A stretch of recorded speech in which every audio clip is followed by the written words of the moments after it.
Time for a little Monday morning inspiration. It is a Mandela Monday. Why? Because we've got Natalie Chapman here, who is an incredible musician. Yes, we've been treated to a wonderful sound check already this morning, and I can't wait to hear you perform. But what you have been doing and what you've chosen to use your music to do and broadcast as a voice for survivors of violence and sexual crimes, you really have put yourself out there on a completely different level.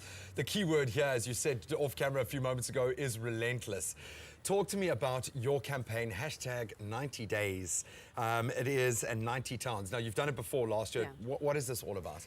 Last year I did 90 performances, 90 towns, in 90 consecutive days, no days off. This year I decided to double it, doing two a day.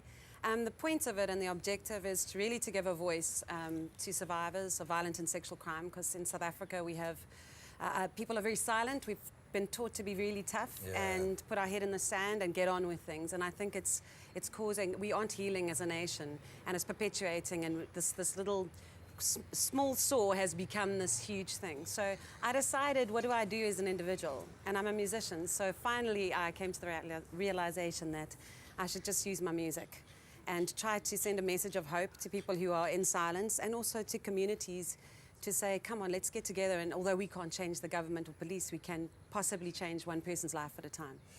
And your music really does speak to that message. I can see that you really do connect with this on a deeper emotional level.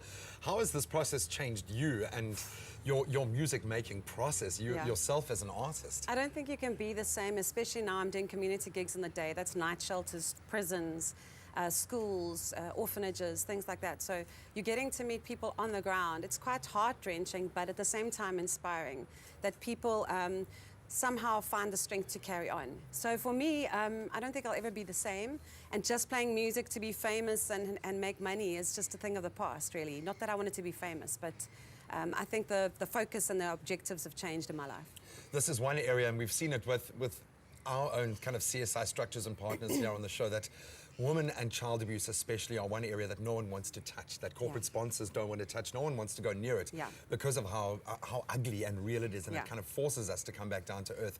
How do you let go? How do you handle walking that line? Because this has got to be quite a difficult emotional path to walk. I think music is the great icebreaker on this, and that's why the concept works, because I can use music to just introduce the subject matter quite comfortably. It is an awkward subject, and this tour is not just about women and children, it's also about men, because there are millions of South African men affected not only by themselves as victims, but also if their families become victims of violent or sexual crime, what that does to a man, how it emasculates him, how it changes him as a person, and so it affects his family, so it affects the community, so it affects our country. So I think, it's I don't even remember what you asked me. I get very passionate. I'm very passionate. It's wonderful. I think that every one of us has to kind of get real about it and start taking it on board in some way. Now, of course, you've provided that conduit for us to be able to get on board.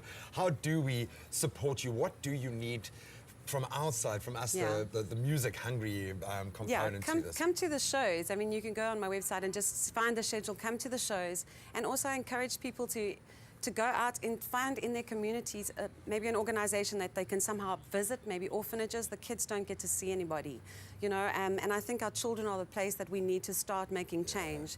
Because if they know that their dreams can still be kept alive, even though life has knocked them down, if we can tell them to continue dreaming, then maybe our future will look slightly brighter. Oh man, I'm getting goosebumps under my jacket. Yeah, that is really amazing. And as badly damaged as they are, children are resilient. They just need that push. Well, if you thought that was inspirational, wait till you hear Natalie sing this morning. Just keep the tissues very handy. It is a Mandela Monday indeed. Lots more inspiration to come. A little bit of inspiration in the kitchen. In fact, time to get very healthy with what sounds like a very delicious smoothie. Ewan.